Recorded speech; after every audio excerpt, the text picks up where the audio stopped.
شرایطش هستند. شرایط و زندگی مهاجرای مهنتی تاجر را در خارج کشور نقض بدانند. برای ما شما عیب نیست. نه اینکه مردها، زنهای تاجیک، بانوان تاجیک در مهاجرت هستند هزارها هزار. ما ننگ و ناموس داریم. صدها نفر از حساب مهاجرات، صدها زیادتر. اصلا ما جسد بیاریم از دیگر جا. اونایی که برای پیدا کردن رزق روزی برای فرزنداش، چون که ما را برای از بالا تا پایان فقط فکری میباشد نفسی بدی خود را داریم. امامعلی رحمان رئیس جمهوری تاجیکستان این سخنان را ضمن پیام سالانه‌اش به پارلمان بیان داشت. آیا این اعتراف آن است که امامعلی رحمان از وجود فساد و رشوه‌خواری و سوء استفاده از مقام در ساختارهای دولتی آگاه است ولی با آن درست مبارزه نمیبرد یا آن را نادیده میگیرد؟ کدام؟ این است موضوع برنامه گپ آزاد و مهمانان ما عبدالله دولتوف، طبیب و فعال مدنی از روسیه، و سهراب ظفر، رئیس سازمان گروه 24، یک گروه مخالف حکومت در خارج از تاجیکستان. خوش آمدید به برنامه ما و تشکر از بینندگان که ما را همراهی میکنید. و در ابتدا از شما جناب عبدالله دولتوف شروع میکنیم. به نظر شما این حرف پرزیدنت، یعنی ما رهبران فقط فکر نفسی بدی خود را داریم، چه معنا دارد؟ نظرتون چه است؟ مرحبا. با عرض سلام و احترام، تشکر برای باوری و دعوتتون به برنامه. واقعا همچنین که جناب پرزیدنت گفتن، اون کس از وضع فعلی و پیشینه مهاجرت خوب آگاه هستند. من این را دقیق میدونم، چرا که اومده بدن و واخوری ها هم برگزار کرده بودن. البته 10 سال پیش زیاد بود، پیشتر اون بودن، دیگر در دیگر واخوری من دعوت نشدم، ولی میدونم که بسیار توجه داشتند و باید اعتراف آن که فساد زده است یا نه. من باوری دارم که جناب پرزیدنت خودشون هم میدونند که در چی وضع است، ولی از همه آسان آن است که ما سنگ پرتایی کنیم به این حرفهای پرزیدنت و با عیب جویی کنیم در این حرفها. ولی برای من دیگر چیز مهم است که من دیدم همون ارائه پیام رو گوش کردم از اول تا آخر و دیدم که هر باره که جناب پرزیدنت چشمش را از زمان اون چیزهایی که یک چیزی معمولی هستند که هر رهبر کشور آخر سال با پارلمانش حسابات میدهد، وقتی که چشم میکند از روی کاغذ و یعنی از قلب خودش، از زبان خودش اون چیزهایی رو که میگفت، در همون مورد همون حاضرین تالار هم قرصک میزدند و از جای میخیستند. یعنی این حرفهای یک ساخته و بافته نبودند، واقعی بودند و من گمان میکنم که واقعیت رو خوب میدونند. شما فکر نمی کنید که پرزیدنت با ذکر نفس بد وجودی فساد و رشوه‌خواری در حکومت و ساختارهای دولتی را تایید کرد، اعتراف کرد؟ به این چی میگوید شما؟ این چیز رو پیشتر اعتراف کرده بودند، پیشتر هم میگفتند و که هست همین فساد زدگی در ساختارهای حکومت هست و بر ضد این مبارزه ها هم هست. دلیل اون است که گاهی می شود ما حتی از رسانه‌های خبری هم میفهمیم که این یا آن مسئول دولتی را برای رشوه‌خواری به دادگاه کشیدند. تشکر. محترم سهراب ظفر، شما به همین سوالی که مطرح شد چی نظر دارید و به حرفای عبدالله دولتوف راضی هستید؟ مرحبا. سلام به شما جنابان، سلام به بینندگان و شنوندگان رادیوی آزادی. تشکر برای تکلیف. اون چیزی که رئیس جمهور اقرار شدن قابل قبول است البته. فقط یک پهلوی دیگرش این خوشحالی برای ما همچون یک حرکت‌های سیاسی مخالف در اون است که ما همه ساله همه وقتی از کمبودیا حرف میزنیم، در جامعه نفرانی هستند که این را قبول ندارند، گرچند که میدونن چون این مشکلات هست، این را قبول ندارند و در اینن که کدام حرکت‌های سیاسی خب به خاطر هدف‌های خود رسیدن چون این حرفا میبافن و به مردم میخوان رسونن. امروز از خود رئیس جمهور یعنی اقرار کرد که هست. پس ما خوشحال هستیم که مردم به این دقت میکنن و دیگر باورن میکنن که جامعه چنین مشکلات دارد. یعنی به نظر شما حکومت تاجیکستان رئیس جمهور از وجود رشوه‌خواری و فساد و سوء استفاده از مقام و بی‌اعتنایی به مشکلات مردم آگاه است ولی کار نمی‌کند. به این چی میگویی؟ من در این هستم که اگر که یک فرد کوچک جامعه از این بخبر است و میداند، دیگر طبیعی است که یک نفر اول کشور 100% میداند که چی میگذرد در جامعه. 100% میداند، بیشتر از ما و شما میداند چی میگذرد. و برای چی 100 راه ایران نمیگیرن؟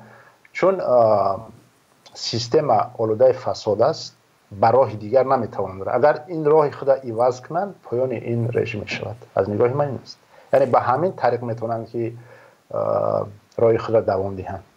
تشکر. تحقیقات و پژوهش‌های گوناگون نشان دادند که فساد و رشوه‌خواری و مدیریت نادرست سبب مهاجرت کارمندان بلند اختصاص و یا گریز متخصصان با تجربه می‌شود و رشد اقتصادی هر کشور را سوس می‌کند.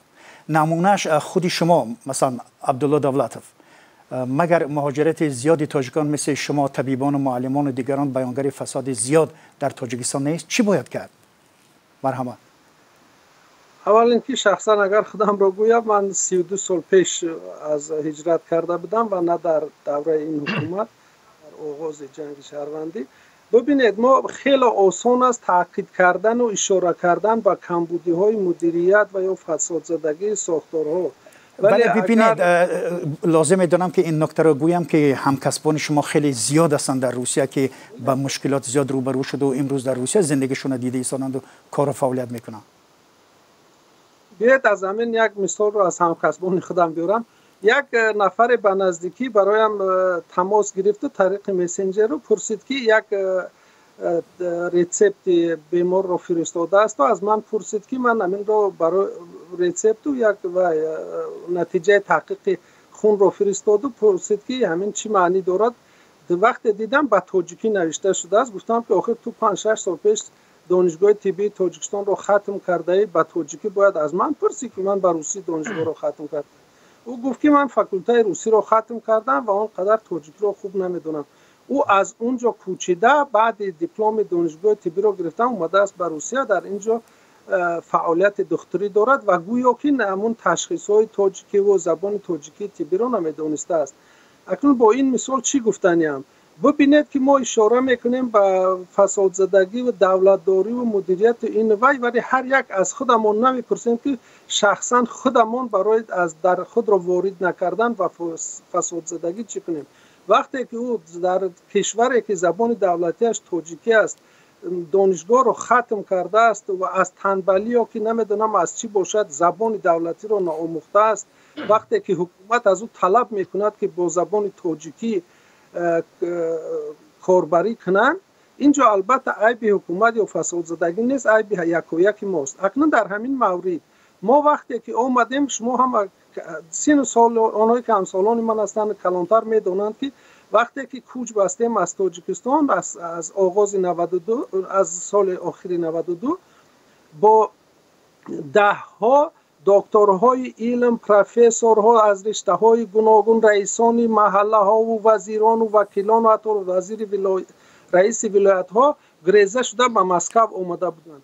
از همون سالها تا امروز حاضر درست قید کردید که همکسبان من دهان الکی صدها نامزدهای علم و دکترهای علم اینجا هستند، ولی با این همه توانایی عقلی که میگیم از تاجیکستان گرفتند، ما در اینجا نتوانستیم در همین سالها یک جمعیت توانای تاجیکی تشکیل کنیم که از خودمون پشتیبانی کنیم. همه عیب جویی میکنیم. تشکر. عیب در اونها نیست، عیب در خودی همین مردمی که خارج از تاجیکستان است و که در همون تاجیکستان هم هستند، باید در خودمون عیب جوییم. تشکر. بله، سهراب ظفر، میخوایم نظر شما را در همین وابسته به همین سالها بدونیم. شما چی میگویید؟ مرحبا. خب، من هم فکر هستم همراه جناب دولتوف. عیب در مردم است، عیب در هر یکی ما است، در نفرهایی که زمام قدرت در دست یک نفر داده و هر چه که میخواهند میکنند. عیب در خود ما است. یعنی ما خنک نظری میکنیم در زندگی امروزای خود و در آینده فرزندای خود. در مسئله فساد، فرزند ما از نکته را که ذکر کردن که یک نفر اومده است، یعنی اون خودش تلاش نکرده است که زبان تاجیکی را در سطح خوب داند. ببینید ما یک فرزند وارد دبستان میکنه، از اونجا آلوده فساد میشود از قدم های اول. این را خوب میدونیم از همون مکتب، یعنی که فساد شروع میشود. و در دانشگاه ها در مسئله زبان باشد، کدام وزیر، خب شاید انگشتشمار یکم نفرهای باشد، کدام نفرهای مسئول کشور به زبان همین تاجیکی بگیم فارسی میتونن که آزاد روشن صحبت کنن؟ کدام و چگونه میتوان که از یک دانشجو اون طلب کرد؟ خود نفرهایی که امروز مسئول هستند ندارن همون میل، ندارن همون مهارتی را که کاری خود خوب انجام بدن که زبان تاجیکی را درست استفاده بکنن. این است. در مسئله برای چی نتوانستن در روسیه، مثال جای نقطه خیلی مهم ذکر کردن، برای چی نتوانستن که در روسیه شهروندای ما به هم بیان؟ حالا که واقعا این یک قوه خیلی خوب میشود، ما دستگیر یکدیگر میشویم و حتی میتونیم که مبلغ بیشتر برای راه درست‌تر به وطن خود وارد کنیم، در یک تنظیم و نظام خوب این را قرار بدیم شهروندای خودمون. نه تنها در خب بیا با عین حال، یعنی اکسنت اساسی را بالای روسیه میبریم. آیا نبودن نفرهایی که چنین کوشش ها را کردن؟ برای چی نتوانستن؟ به خاطر که حکومت مانع میشود.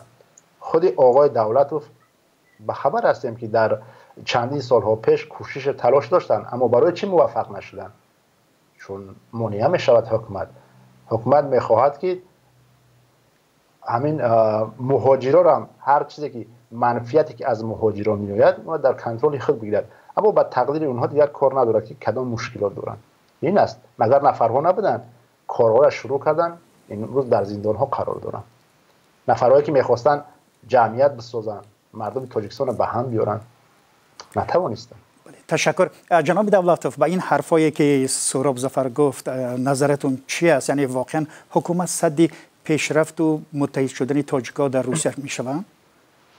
نه، این دروغ محض است. اول اینکه باز هم همون نکته که قید کردم، به جای آن که هر یک کدام به کمبودی خودمون اشاره کنیم، فقط انگشت سوی دیگران. آن حاضرم در این برآمد کننده پیشکی گفت که به دمون روسیه رو میگیریم، چرا که خود اونها در اروپا هستند، گروه سیاسی میگویند، چند گروهی هستند.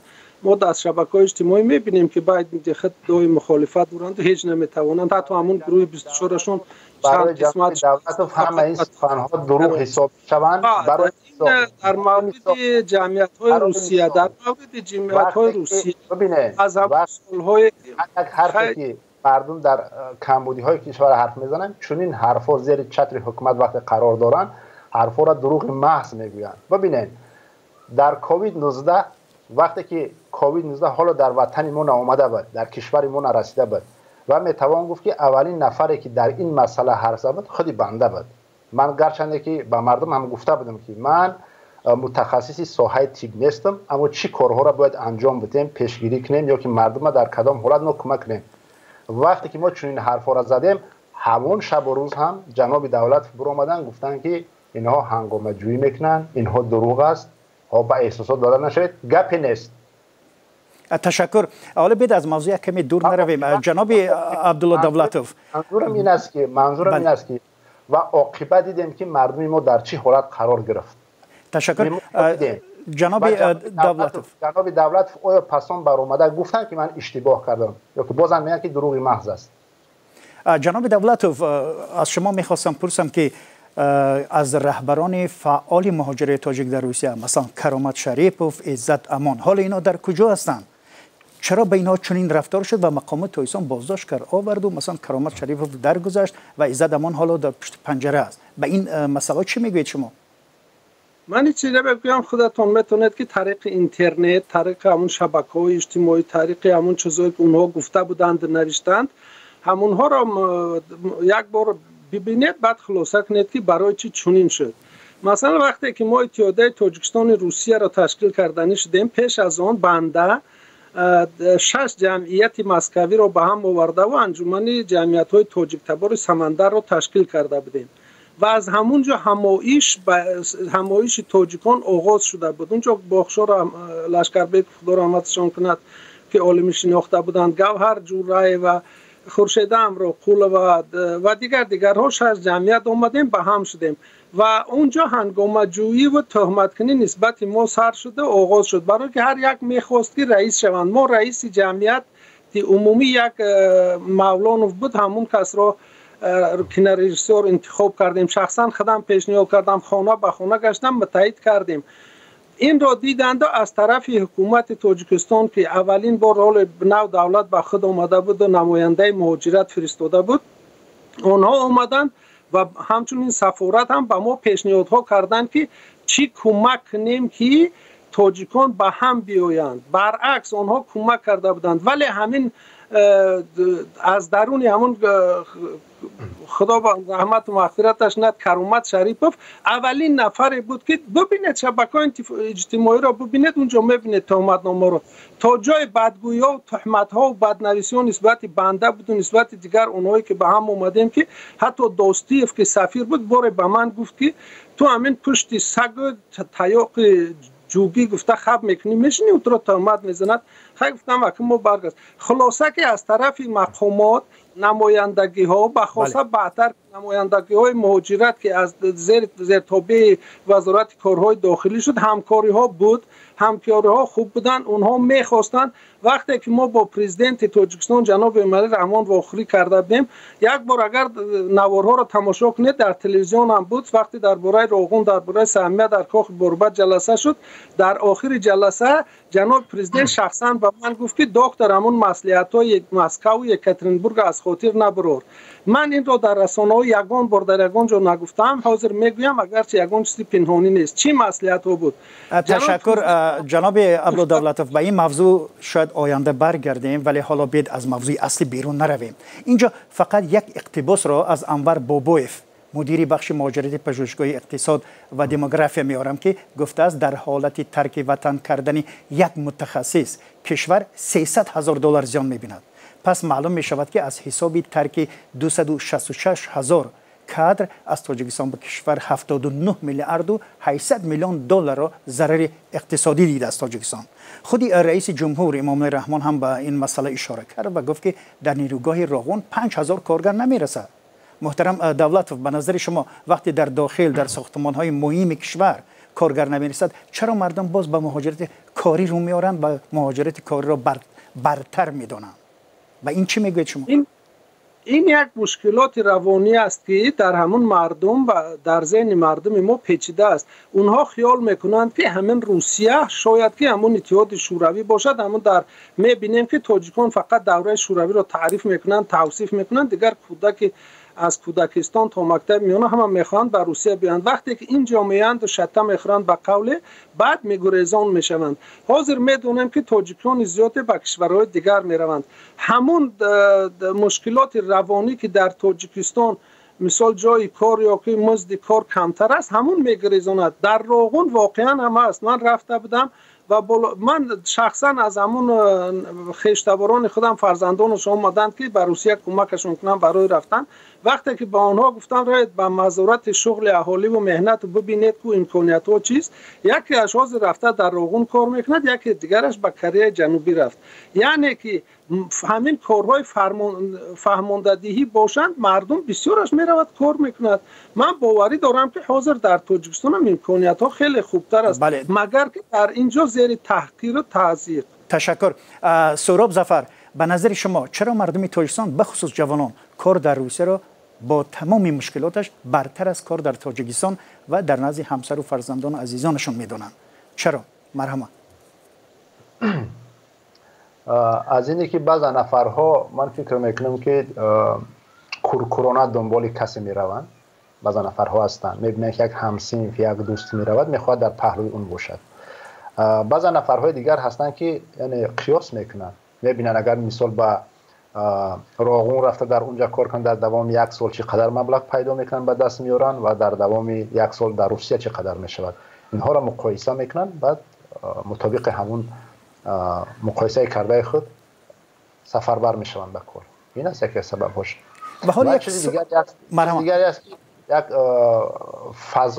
فضای سیاسی تاجیکستان هم همچنین نفرها را مجبور می‌سازد که فرار کنند. فرار مغزها است. برای اینجا مثال آوردن که آیا یک متخصص میتواند تا 300,000 دلار در کشور فایده بیارد. من فکر میکنم که نه قدر باوری دارم به این یعنی استاتیستیکا، اما نفرهایی هستند که میتوانند نه 300,000 بلکه میلیون ها دلار به تاجیکستان به بودجه تاجیکستان وارد کنند. این است. تشکر. و حالا باز یک سوال دیگر از شما سهراب ظفر، به نظر شما چرا تاکنون حکومت تاجیکستان برای مبارزه با فساد و رشوه‌خواری به طور باید و شاید دست به کار نشده است؟ و این چی میگید شما؟ من چگونه پیشتر ذکر کردم که یعنی سیستم امروزه بدون فساد نمیتواند کاری خود را ببرد. خیلی زیاد یعنی آلوده این فساد شده است و غیر از این ببینید وظیفه ها فروخته می شود. یک نفری که وظیفه را با نرخ گران می خرد این معنی را ندارد که برای مثال من میگم اگر یک وظیفه در 100,000 دلار خریده شد، حالا که به این نرخ نمی شود وظیفه گیرد، برای مثال اگر در 100,000 دلار اون وظیفه را گرفت معنی او را ندارد که تمام دیگر یعنی باز هر ماه این نفر باید که مبلغ به جای های لازمی مبلغ روان کند. این است. و چیز دیگر فرزندهای ارکه، یعنی فرزندهای ارکه هستند که دخالت میکنند، اینا دیگر نظررس هستند. فرزندهای وزیران، فرزندهای خب مسئولان کلانتر، اینا هستند که دخالت میکنند. کی میتواند سد راهی اونها بشود؟ محترم عبدالدولتوف، اگر پاسخ یا نظری در رابطه به این حرفای سهراب ظفر دارید بفرمایید. مرحبا. فرض کردیم که میدونید یک بار یک جلسه بود از 22 منطقه اومده بودند و یکی از اونها گفت که دکتر همین نمیشد که جناب اولی را بگویی که از بین همین تاجیکای با قوت روسیه و رئیسای جمعیت وزیر بگیره که کارو پیش رود. و من نگاه کردم گفتم که گوش کن، اگر همین حاضر فرض کردیم که جناب اولی همه وزیرانش را از کار راند و همین رئیسان جمعیت روسیه را برد وزیر ماند، بعد یک هفته از تاجیکستان گرد نمیابید. حاضر همین صحبت ما چنان گپ میزند که اگر کی را حاضر فساد نکنه وزیراش راند که همینا را برد ماند، همین که روی راست در همین جا نسبت کوید گاه متخصص کوید میگیرد خودشو، یعنی برنامه‌های گفته‌های ما را سال 2019 را گوش نکرده است، در میان صحبت لگد میزند همینا شوند.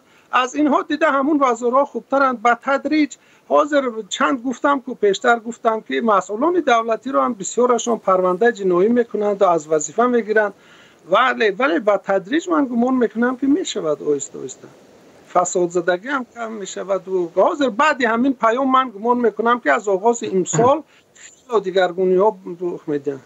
سهراب ظفر شما چیزی میخواید بگویید؟ مرحبا. ما در مسئله پیامی که گفتن جناب دولتو ببینید چگونه که ذکر کردن جناب اولیشون حرفای زدن و در اونجا منتظر کدام بهبودی های هستن. نه، ما منتظر کدام بهبودی های نیستیم. من منتظر مطمئن هستم نفرایی که حرف زدن، اون جناب اولی که میگن حرف زدن، حتی خودش باور ندارد به این و مردمی که دقت میکنند گوش کردن اونها هم دیگر باور ندارن، چون دوام 10 ساله ها میشنوند چنین وعده ها را، چنین آمارها را میبینند، کسی به این باور ندارد. به همین است در اون مسئله که ایشان گفتند که خب ما بدتر از دیگران باشیم، ما بازم این را وقت خواهد نشان داد و ما در این هستیم که حکومت امروزه یا سیستم امروزه اصلاح شونده نیست. در اون حالت فساد همه اینها برطرف می شود که باید یک قوه جدید، یک حکومت جدید نیاز دارد، نفرهای مسئولیت شناس، نفرهایی که شخصای مناسب در جایهای مناسب باید باشد.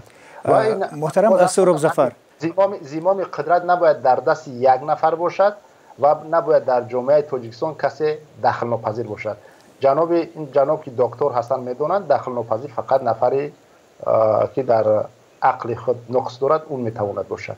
ولی بعضی از پیشرفت‌های اقتصادی در تاجیکستان هم نمیتوان یعنی اونها را نادیده گرفت، از جمله کاهش کمبیزاتی تا 20% پایین آورده شد و یا اینکه مثلا هر یک عائله تاجیک یک دو یا ماشین دارد. نظر شما در این باره چی است؟ ما 10 سال پیش مردم در جای بخواد اینترنت نداشتن، امروز دارن. این مطابق زمانه است و این کار خود مردمی است که کوشش تلاش میکنند در مهاجرت در من گفتنی نیستم که حکومت امروزه هیچ کاری را انجام نمیده. البته کارهای را انجام میدهد، اما اینها کفایه نیستند. از این بیشتر ما میتوانیم بکنیم. جناب عبدالله دولتوف شما به حرفای ظفر حرف دارید، سخنی دارید، پیشنهادی دارید؟ مرحبا. خیلی خوب که اول میگفتند که هیچ کار نمیکند حکومت و همه را تهمت حقارت میکردن. حاضر شکر خدا که اقرار کردند که نیک کار میکرده است، یعنی کمی کار هم بوده است، یعنی بهبودی است، یعنی رو به رشد رونق است. شکر خدا. تشکر. و در پایان برنامه از شما میخواستم بگویید که از چی راه حکومت تاجیکستان میتواند با فساد و رشوه‌خواری مبارزه برد و یا مقامات را وادار کند که به قبل رئیس جمهور نه در فکر نفس خود بلکه در فکر حل مشکلات مردم باشند. عبدالله دولتوف، مرحمت نظر شما. به فکر من این حاضر جوانان تاجیک زیادی هستند که در کشورهای خارجه، امریکا و اروپا و چین و دیگر کشورهای دانشگاه‌های پیش میخوانند و آنها به تدریج میآیند و نسل نو آمده است و آنها شاید تاثیر کردند که حاضر حکومت قرارهایش درباره الکترونیک کنی حکومت، درباره پرداخت‌های غیر نقدی و همین چیزها الکی فرمان‌ها صادر کرده است. این کارها عملی میشند و هر چند که همین کارها الکترونیک شوند و حکومت غیر نقدی و همین کارها را کردن بگیرد و تدریج فساد هم کم میشد. البته در همه گوشه دنیا هست فساد، لیکن خیلی کم خواهد شد. ولی به طور مشخص چی پیشنهاد دارید شما؟ به طور مشخص همون کارهایی که جناب پرزیدنت در پیامشون گفتن همونا عملی شوند. تشکر. بله، سهراب ظفر، شما چی به این سال چه نظر دارید؟ پیشنهادتون چی است؟ نظرتون چی است؟ مرحبا. یعنی از بین بردن فساد در جامعه؟ بله. عوض شدن حکومت امروزه. همین تمام است؟ پاسخ شما همین است؟ بله همین است، از این دیگر زیاد نیست. تشکر. در پیشتر ذکر کردم که حکومت امروزه اصلاح شونده نیست و بدون فساد نمیتواند کاری خود را پیش برد. حکومت باید عوض شود. این است. تشکر زیاد به هر دوی شما و سپاس از بینندگان ارجمند که ما را همراهی کردید. مهمانان ما سهراب ظفر، رئیس سازمان گروه 24 و عبدالله دولتوف، طبیب و فعال مدنی از روسیه بودند و من میرزا نبی خالقزاد بودم که برنامه را پیش میبردم. و بینندگان گرامی، اگر پیشنهادی دارید لطفاً زیر همین برنامه بنویسید. منتظر شرح و نظرهای شما هستیم، چون اندیشه‌های شما در بهتر و رنگارنگ شدن برنامه‌های ما به ما کمک می‌کند. خدا نگهدار شما.